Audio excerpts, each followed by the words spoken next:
The jury is now considering whether to convict Donald Trump on 34 felony counts of falsification of business records. It would be a shock, frankly, if he were not convicted in this particular case, because, of course, he's got 12 angry New Yorkers on the jury. And New York juries probably not going to be particularly fond of President Trump. Also, the judge in this case has made it a foregone conclusion that Trump will be convicted. The reason I say that is because his jury instructions are totally insane. So last night, the jury got the case. They got about 11:30 a.m. Eastern time. They deliberated for like 4.5 hours, and then they went out for a hoagie or something. And they are back this morning, still deliberating. Just before 4 p.m., according to the Wall Street Journal, jurors asked to, again, hear legal instructions the judge had read earlier in the day, because this is a very confusing legal case, mainly because no one knows what the hell the charges are. So I have the jury instructions here in front of me. The problem with the jury instructions is that it is absolutely unclear what exactly the crime that is being alleged is. It's a two-part crime. The first crime would be falsifying business records in the first degree under New York Penal Law, Section 175.10.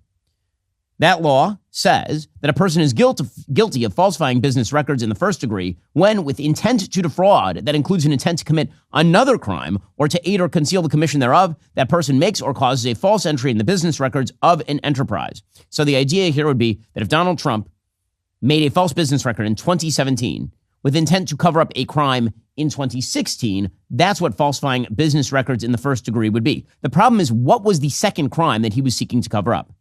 And the answer is, The big problem with this case, of course, is that Alvin Bragg is trying to spin a non-existent crime out of Donald Trump making a hush money payment. Now, hush money payments are ugly, and they're unseemly, and they're kind of gross, particularly when you're talking about paying somebody off to shut up about one 10-minute stand that you had in like 2007 at a golf tournament with a porn star. Like that's awkward, but that doesn't make it illegal. Not under federal law, not under New York state law. So what is the second crime? That's really the issue here, because falsifying business records is a misdemeanor. What turns it into a felony is the underlying crime that you are seeking to supposedly cover up. And here is where the jury instructions get super duper weird. So according to the jury instructions that Judge Juan Merchan gave to the jury yesterday, quote, the people allege that the other crime the defendant intended to commit, aid or conceal, is a violation of New York election law section 17152. Section 17152 of the New York election law provides that any two or more persons who conspire to promote or prevent the election of any person to a public office by unlawful means, and which conspiracy is acted upon by one or more of the parties thereto, shall be guilty of conspiracy to promote or prevent an election. Under our law, when a person is guilty of such conspiracy with intent that conduct be performed that would promote or prevent the election of a person by unlawful means. Okay, so what is the unlawful means? Again, a hush money payment is not necessarily unlawful means. People do all sorts of things to impact elections. They go on the campaign stump and they fib.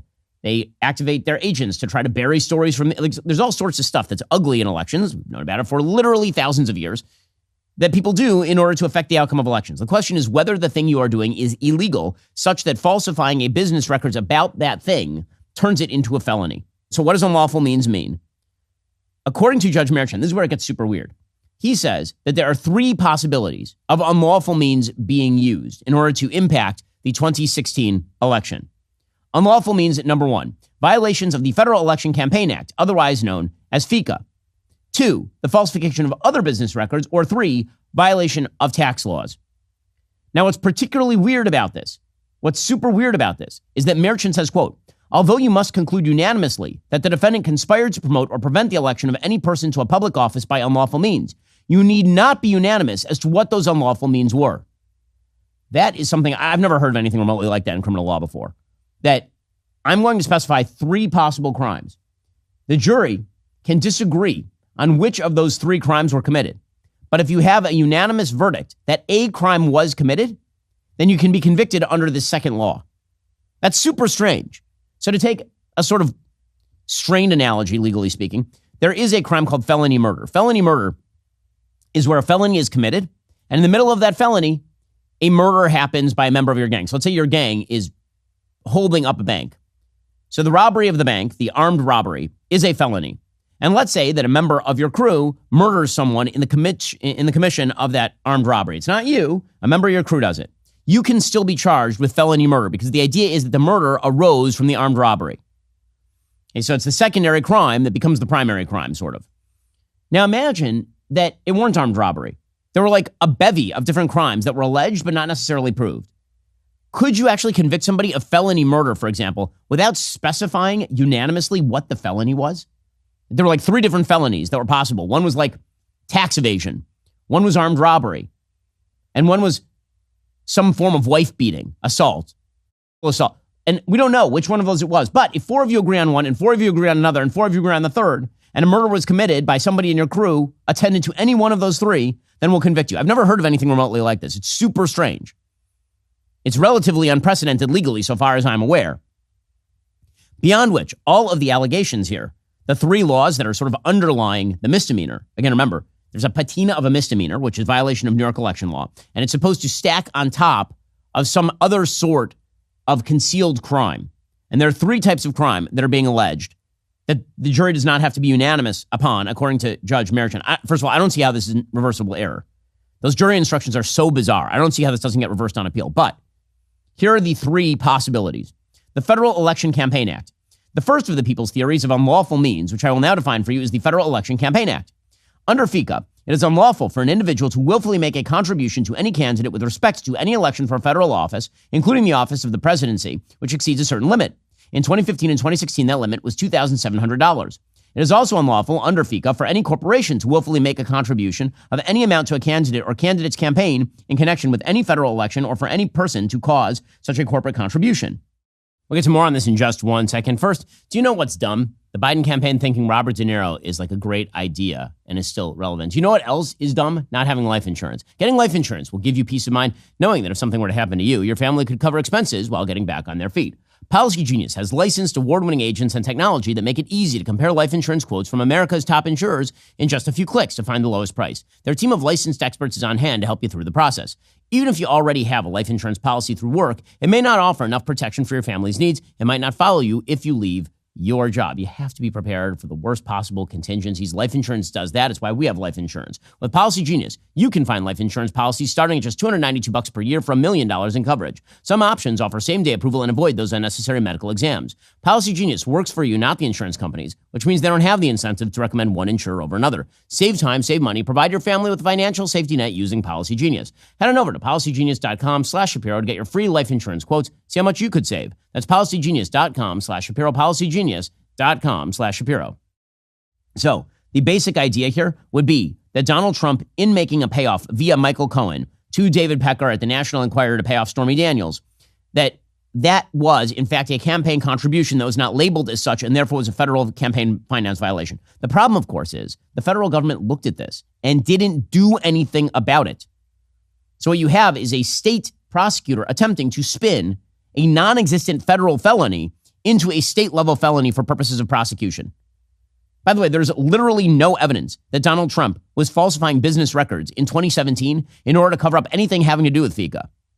See, one of the problems with this entire case is that you have to prove Donald Trump's legal intent to defy the law by signing certain things. And Donald Trump's entire case has basically been, well, Michael Cohen was my lawyer. He's the one who's supposed to do it legally. So I told him to go do it legally, and if he did it illegally, that's his problem. Which, in a specific intent case, which this is, a willful intent case, that's what the law says, not a horrible defense. I mean, by the way, most of us do this with our lawyers all the time. I'm a lawyer, and I still do this with my lawyers. I say to them, do what you have to do to make sure that I'm complying with all available law. Now, if they then advise me badly and they go and violate the law on my behalf, can I be held responsible for my lawyers being bad lawyers? That's essentially Trump's contention. The second possibility is falsification of other business records. So it's turtles all the way down under this one. Under New York law, a person is guilty of falsifying business records in the second degree when, with intent to defraud, he or she makes or causes a false entry in the business records of an enterprise. For purposes of determining whether falsifying business records in the second degree was an unlawful means used by a conspiracy to promote or prevent an election, you may consider the bank records associated with Michael Cohen's account formation paperwork, blah, blah, blah. So basically, this is still a FECA violation, right? What they're basically saying is that there was a falsification of state-level business records in order to illegally pay off Stormy Daniels, but they've not proved that she was illegally paid off. Again, she was paid off, almost certainly, but illegally, not clear at all. And finally, violation of tax laws. It is unlawful under New York State and New York City law to knowingly submit or submit materially false or fraudulent information in connection with any tax return. Now, again, this is really, really weak tea. And it becomes even weaker to you when you recognize that what the judge is doing here is cobbling together a basic series of legal excuses and then saying to the jury, choose from this Chinese menu of possible legal excuses, and if you can come to unanimity that you want anything on this Chinese menu, Donald Trump is guilty. So Andy McCarthy, the legal analyst over at National Review, he has a good piece explaining the problem here. He says, with the help of Judge Juan Merchan and none other than Donald Trump, prosecutors from the Office of Elected Progressive Democratic District Attorney Alvin Bragg have effectively concealed what should have been fatal holes in their case. The state is well aware of these holes and has thus cleverly created an illusion of mountainous evidence. The sleight of hand is that the mountain proves legal conduct. It seems illegal because the subject matter is sordid, paying off a star and a Playboy model during the 2016 election to maintain silence about extramarital affairs with Trump. But the payoffs were lawful consideration for lawful contracts. It is not hard for prosecutors to assemble prodigious proof of legal acts, even unsavory ones. The hope is that no one will notice the dearth of proof on what is the dispositive issue. In 2016 and 2017, when these non-disclosure agreements between the National Enquirer and Stormy Daniels and Karen McDougal were being negotiated, and then Trump reimbursed fixer Michael Cohen for the Stormy payoff, did Trump willfully violate the federal campaign finance laws, which prescribe felony offenses Bragg has no jurisdiction to enforce? And as Andy McCarthy says, there is not a shred of evidence that Trump was even thinking about FICA in 2016, 2017, much less willfully transgressing it. With Merchan's help and not much resistance from defense lawyers, Bragg seemed to shrewdly conflated two very different things. One, knowing and intentionally burying politically damaging information through NDAs, which is in fact legal. And two, knowing and intentional flouting FICA regulations, which would be illegal if prosecutors could prove it, but there's no evidence against Trump. So he says, obviously, this case is lacking on the merits. One problem here is that Donald Trump, because he has insisted politically that he never slept with Stormy Daniels or Karen McDougal or any of the rest of this sort of stuff, because he says that sort of stuff, it makes it difficult to defend his case legally, which is true. Right? As Andy McCarthy points out, he says, Team Trump has presented one of the most ill-conceived, self-destructive defenses I've ever seen in decades of trying and analyzing criminal cases. The reason is clear. Trump insisted his lawyers subordinate his defense at trial to the political narrative he wants to spin in the 2024 campaign. Against the weight of evidence and common sense, Trump insists on telling voters that Stormy Daniels and Karen McDougal are lying. But no one with even a passing familiarity with Trump's combative and parsimonious nature would believe for a second he would agree to pay $130,000 to Stormy and $150,000 to McDougal if they were falsely claiming to have had affairs with him. Or that Cohen would have paid Stormy and Trump's pal David Pecker would have paid McDougal unless Trump had greenlit the payments and assured them of repayment. Legally speaking, says McCarthy, Trump's gambit is disastrous. It makes no sense in a criminal courtroom for a defendant to deny his complicity in legal conduct when there's daunting evidence he was complicit up to the neck. So basically, what McCarthy is saying is that the prosecutors are trying to prove effectively that Trump engaged in ugly but legal conduct. And Trump is saying, I didn't even engage in the ugly conduct, when what he's saying is, sure, it's ugly, but also it was totally legal. Right? That's the argument that Trump should be making, but he's not making that particular argument. Now, maybe that makes no difference. Maybe that makes no difference because, again, the jury is oriented against him, and Merchan clearly wants some sort of conviction here. And as McCarthy says, none of this would matter if the jury understood that, first, paying NDAs is not a campaign expenditure under FICA that triggers spending limits and reporting requirements, and B, there's no evidence that Trump or even Cohen or Pecker were thinking about FICA, much less conspiring to flout it when the NDAs were paid and when Cohen was reimbursed. FICA was not an issue until the FEC started asking questions in early 2018, long after the NDAs were negotiated, and weeks after the last reimbursement payment to Cohen. It is not possible to prove beyond a reasonable doubt Trump willfully intended to violate FICA if there's no indication he ever thought about it at the relevant time. So again, this basically is a conspiracy between the judge and the prosecutors to find Trump guilty of a crime that doesn't exist. He says the judge and prosecutors have led jurors to believe the violation of FICA is an established fact in this case. But that's not right. We'll get to more on this in just one moment. First, imagine waking up with that sore throat, running nose, cough. You could tough it out, take time off work, wait hours at urgent care, or you could do something different. You could have the medical emergency kit from the wellness company at your disposal. It's a convenient solution that's just a reach away. It's like having a 24/7 pharmacy. The kit can treat over 39 different medical issues. No other doctor is going to prescribe all these meds at one time for prevention later, from antibiotics like Z-Pak to reduce sick time to amoxicillin for pneumonia, strep throat, and ear infections. The medical emergency kit Gives you peace of mind in unforeseen medical emergencies and resource shortages. Every kit includes a medical emergency guidebook as an educational resource for safe use. Don't wait until it's too late. Get your medical emergency kit from the Wellness Company today. Visit urgentcarekit.com/Ben. Enter promo code Ben for a 15% discount. Your home medical emergency kit ships directly to your door. Don't wait. Visit urgentcarekit.com/Ben. Enter promo code Ben for your 15% discount. That's urgentcarekit.com/Ben. Enter promo code Ben to get started. urgentcarekit.com/Ben. Enter promo code Ben for 15% off. So he's likely to be convicted in this particular case. But Trump is correct when he came out yesterday and he said, no one knows what the crime is because there's no crime. This happens to be the actual legal case that Trump's attorneys should be making. The other thing, the confusion is nobody knows what the crime is because there's no crime. Nobody knows what the crime is. The DA didn't name the crime. They don't know what the crime is. That's what the problem is. It's a disgrace. This thing ought to be ended immediately. The judge ought to end it and save his reputation. Thank you very much. He's not wrong about that. And then, of course, Donald Trump can't stop himself because this is what he does. He also compared himself to Mother Teresa, which, again, not sure how often Mother Teresa paid off stars, but that's another question. In listening to the charges from the judge, who's, as you know, very conflicted and corrupt, because of the confliction, very, very corrupt. Mother Teresa could not beat these charges. These charges are rigged. The whole thing is rigged. The whole country's a mess between the borders and fake elections, and you have a trial like this where the judge is so conflicted he can't breathe. He's got to do his job, and it's not for me, that I can tell you. It's a disgrace. And I mean that. Mother Teresa could not beat those charges, but we'll see. We'll see how we do. Okay, I mean, again, classic Trump, sort of exaggeration for effect. I'm pretty sure that Mother Teresa could beat those charges by correctly claiming that she never slept with Stormy Daniels or Karen McDougal and didn't pay them lots of money to be quiet about it. But he is correct that the charges themselves are drawn up such that a conviction becomes almost a necessary consequence of the charges themselves. That the judge has gone out of his way to construct a set of charges that would be thrown out of court, to be laughed out of court. This never would have been brought against anybody else. This never would have been brought against a Democrat in New York. No effing way. Just no way. And everyone knows it. He is totally right about that. And we all know what this is really about. It's just about getting Donald Trump.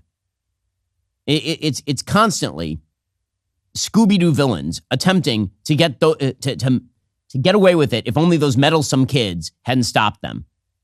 Here's an MSNBC legal analyst, Andrew Weissman, saying that he has a man crush on Juan Merchan. I mean, again, it is truly incredible to me how members of the left start worshiping weird political figures so long as they go after Donald Trump.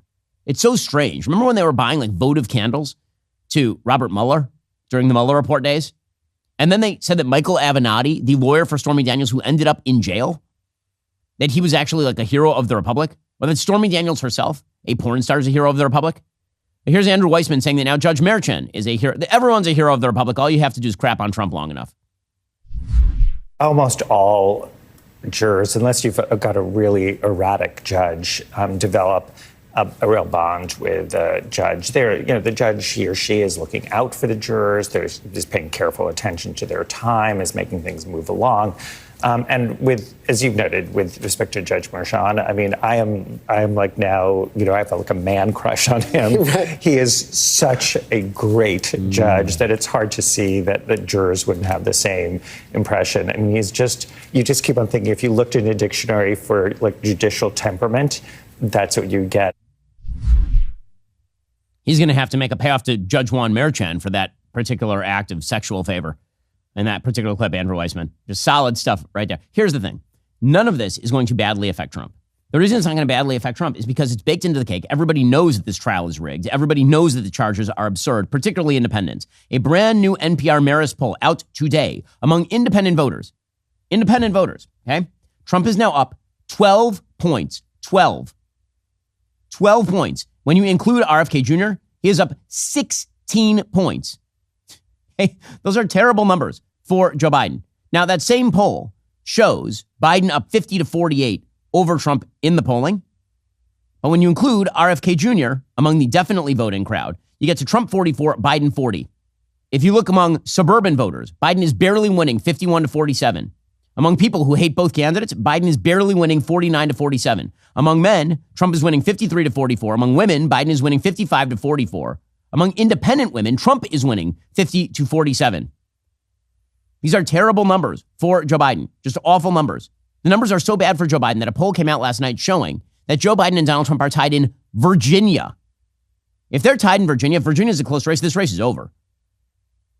Joe Biden is a terrible president, and all of the talk about the Trump trial is not having the impact that all the Democrats thought it was going to have. They thought if we convict Trump in a court of law, then the American people will turn away from Donald Trump. But it turns out that when it's obvious to literally everyone that you are setting up the game, that it's all rigged and ridiculous, and that you are doing so on behalf of a president who is awful at his job, turns out not a lot of people are going to stand up for the incumbent president of the United States. By the way, the latest favorable and unfavorable ratings from 538 show that Joe Biden is underwater by about 17%. His favorable ratings are at 39.6% in the 538 average. His unfavorable is at 56%. 56%. Now, add to the pile of bad news for Joe Biden the fact that the economy is now slowing. Now, that was a necessary precondition to the bringing down of inflation. But the economy did slow more than expected in Q1. It slowed to an annualized rate of 1.3%. That is down from the 1.6% rate estimated a month ago. The problem, of course, that the inflation rate is still well over 3% in terms of the year-on-year average. So it's supposed to be 2%. It's currently at like 3.5%. So you have slowed economic growth, continued inflation that is now baked into the cake, and an old president who doesn't know how to articulate any of this.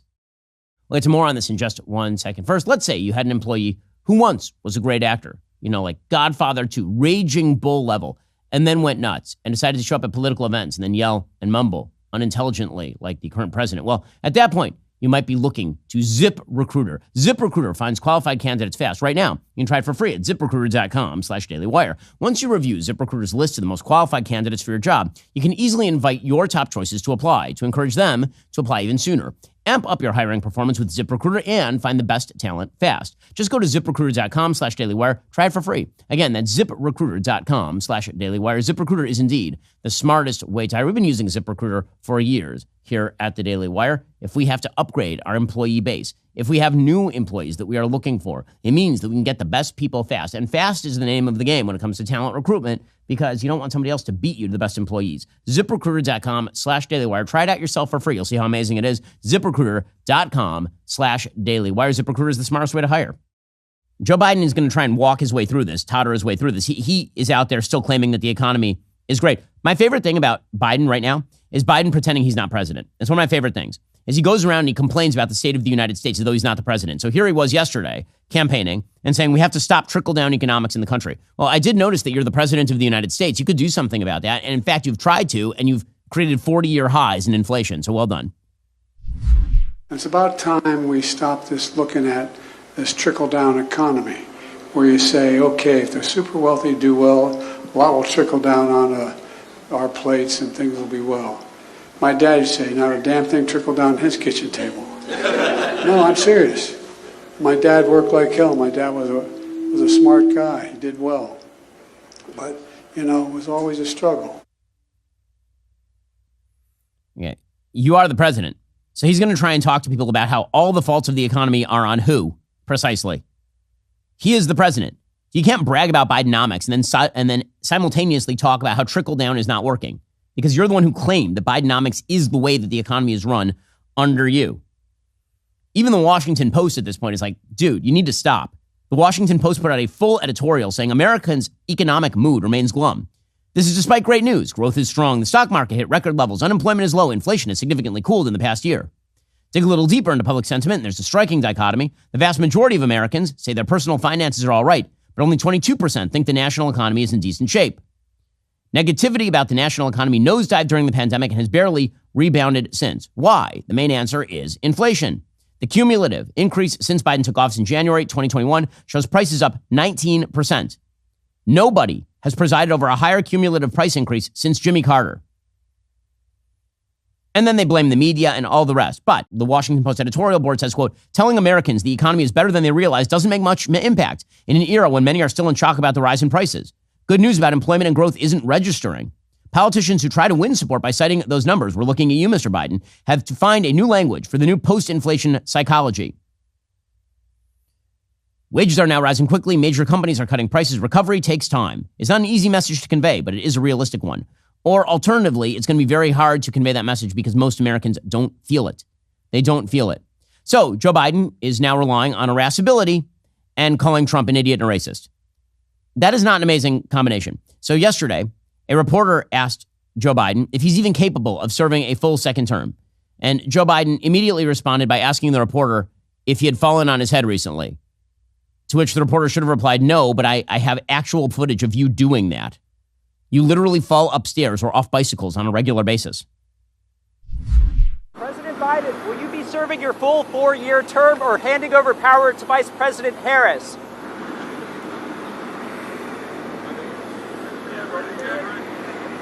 All 4 years or handing over?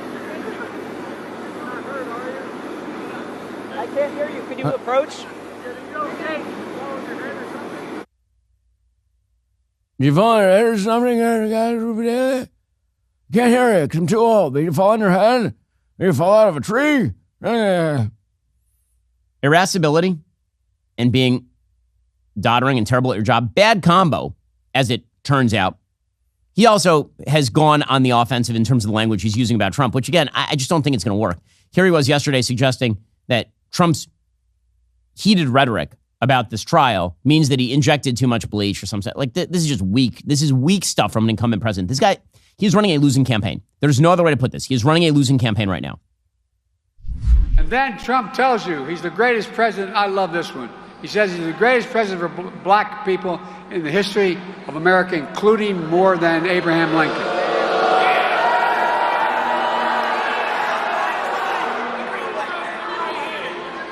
I mean, can you fathom that?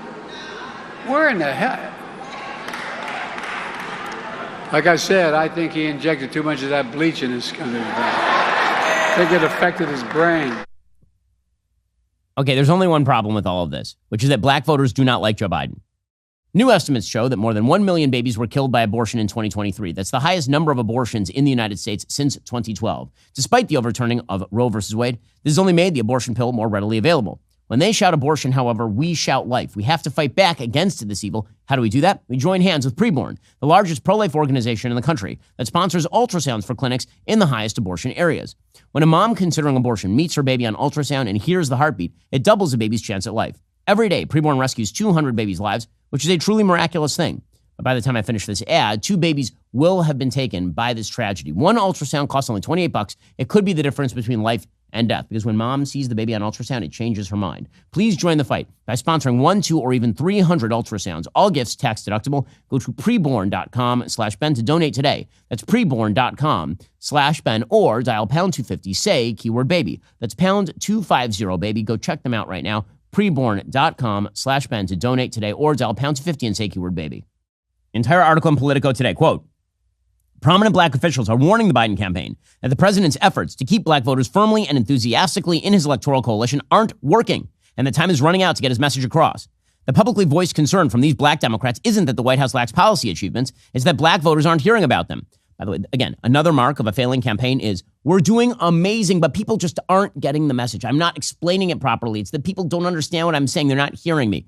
Or maybe they are hearing you, and they think you're full of it. Worse, they fear the Biden campaign has not fully grasped the severity of the information gap at hand, particularly in key battleground states.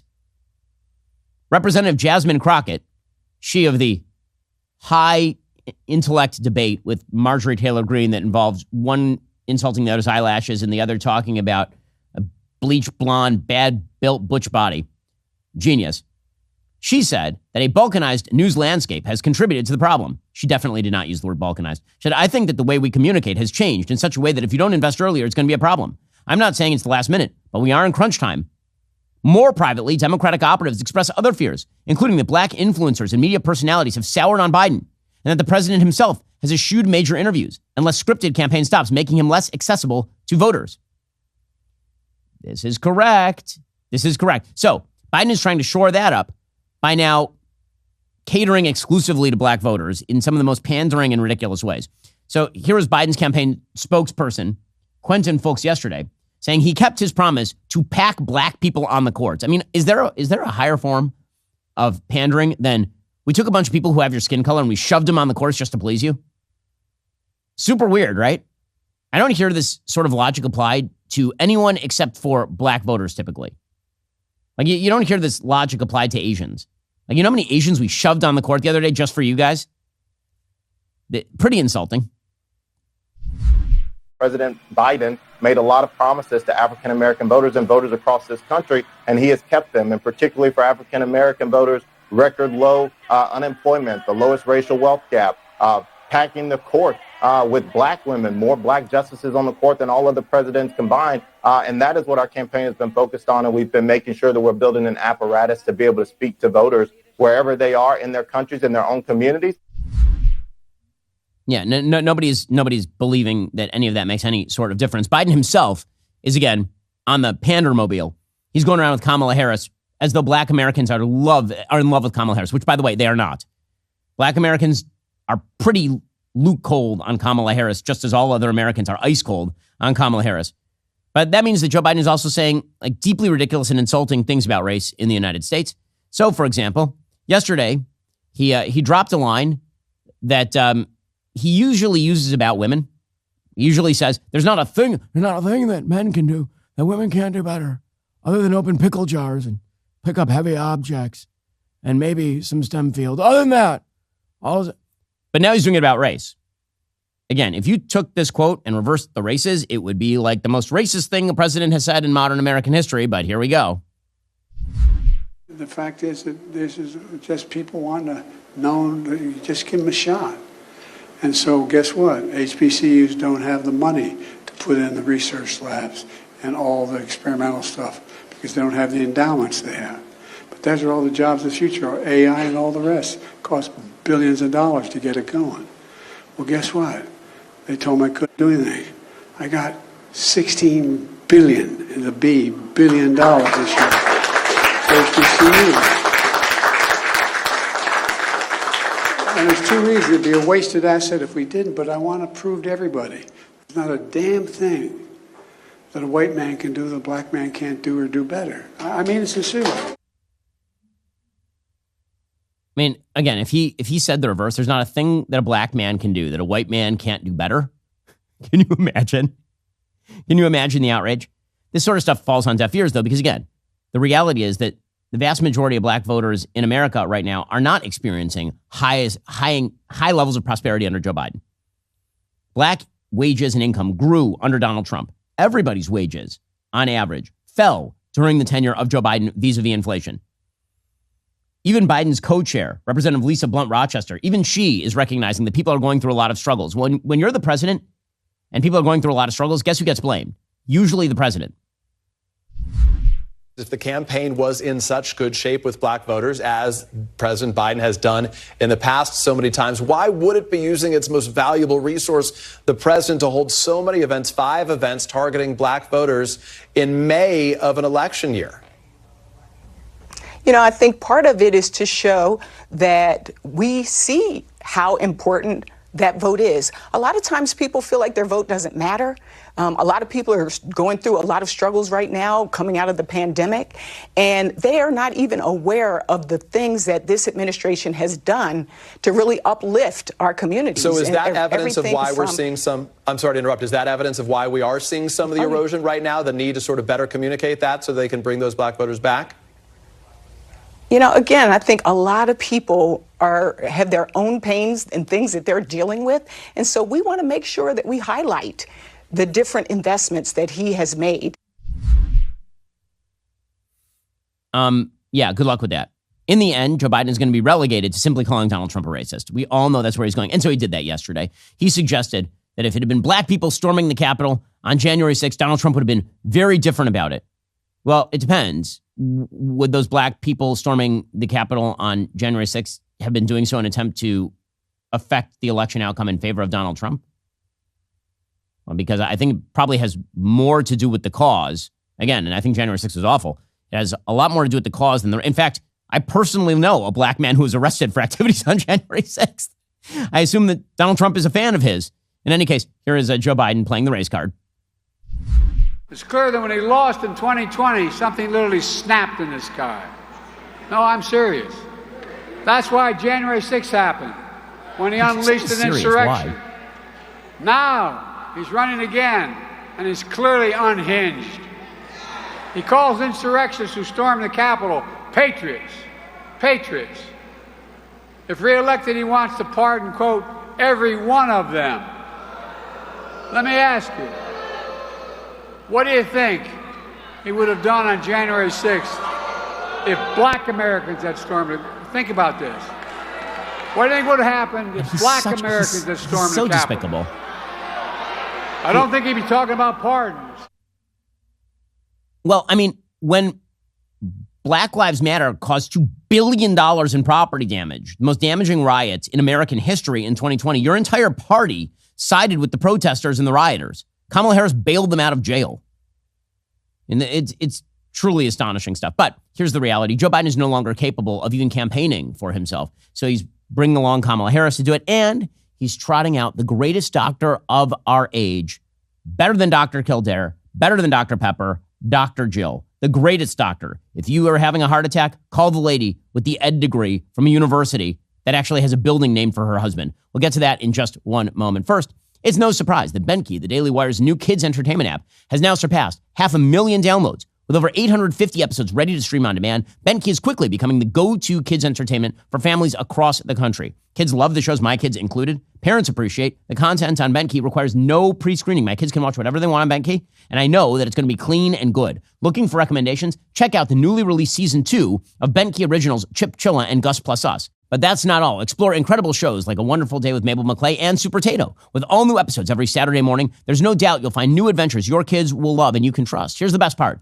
Your family can now stream all of this great content on Benki absolutely free for 14 days. Start your free 2-week trial now at bentkey.com. Experience the premium kids entertainment Benki has to offer. Okay, meanwhile, given the fact that the current president of the United States is no longer able to give long-form interviews, they're now trotting out Dr. Jill Biden like Edith Wilson, holding the hand of her decrepit husband and signing bills.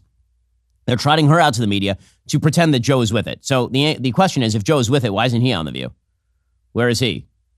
And first of all, is Jill Biden like a regular panelist at The View? I feel like this is her 7th appearance over at The View. That constellation of intellectual luminaries. Here is Dr. Jill explaining that Americans will choose Joe Biden because they will choose good over evil.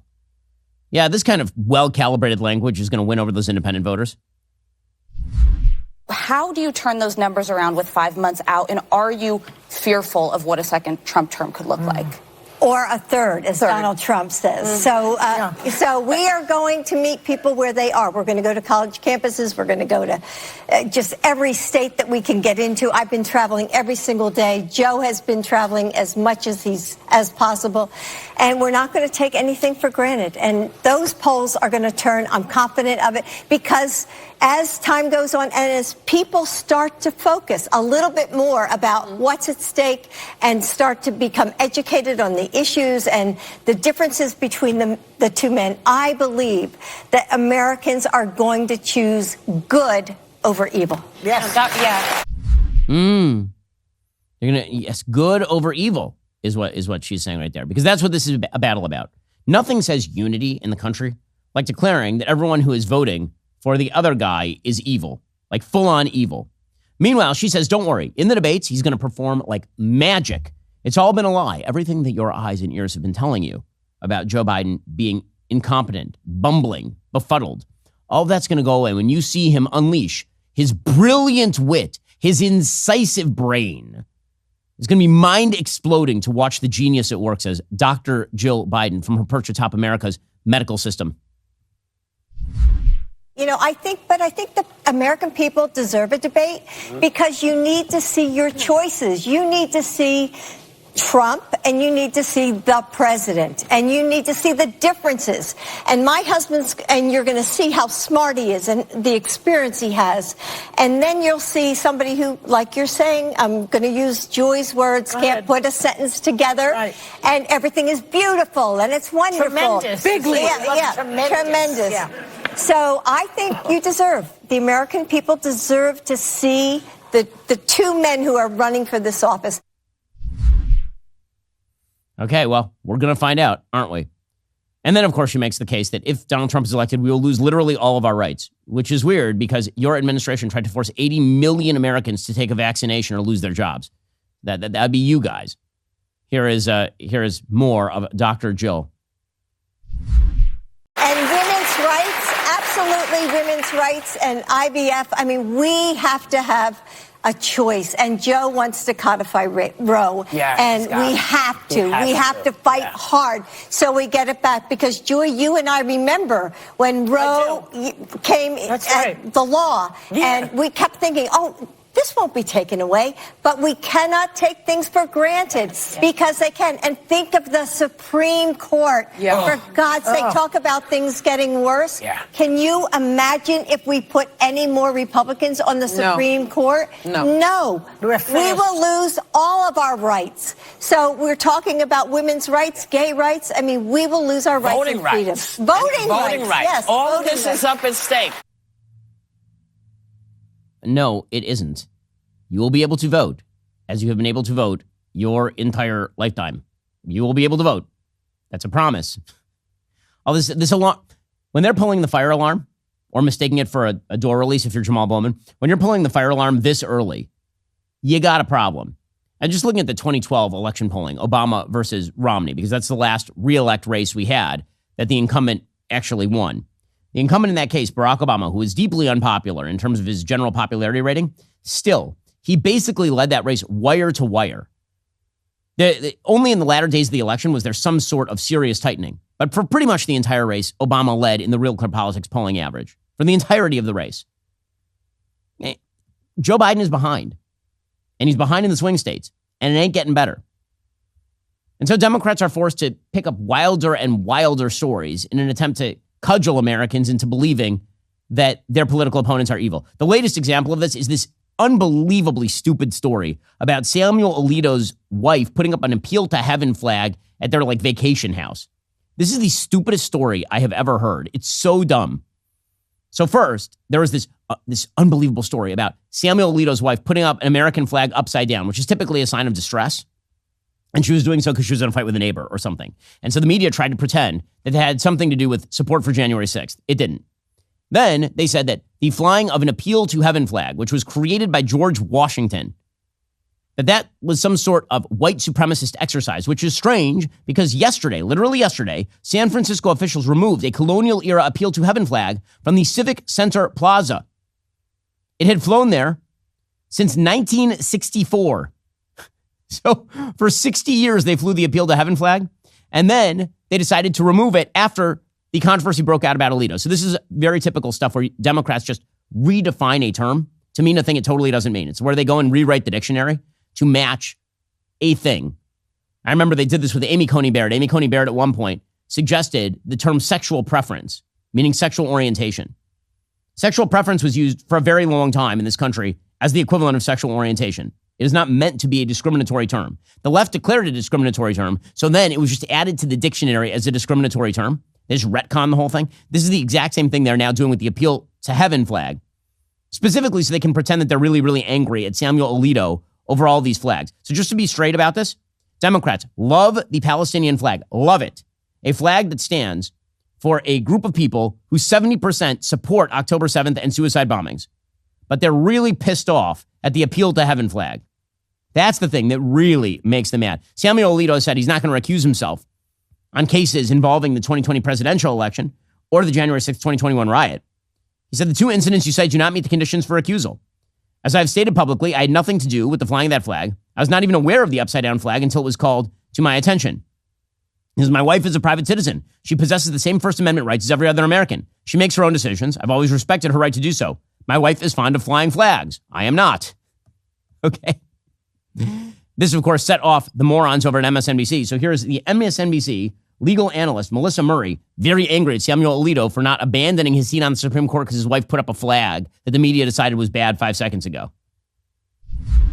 First of all, this letter is nominally addressed to Congress. It is a giant double-fingered FU to the American public. This man is not simply saying he is not fond of flying flags, but his wife is. He's basically trolling Americans who know that he is the author of Dobbs versus Jackson Women's Health Organization, the decision that withdrew the constitutional right to an abortion that Roe versus Wade established. He wrote that decision, and he says not once, not twice, but 3 times. He refers to his wife as a private citizen who's in possession of rights that allow her to, quote unquote, make decisions that he has always honored and respect her choices to do so.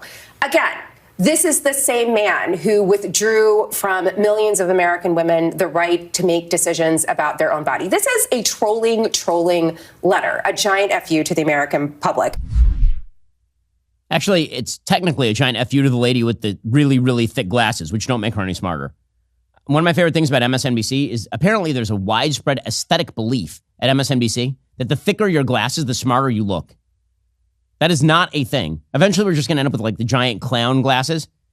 These people are going to be wearing the blippy glasses, the huge cartoon glasses, because that makes them look very smart. But unfortunately, it doesn't actually make them smart.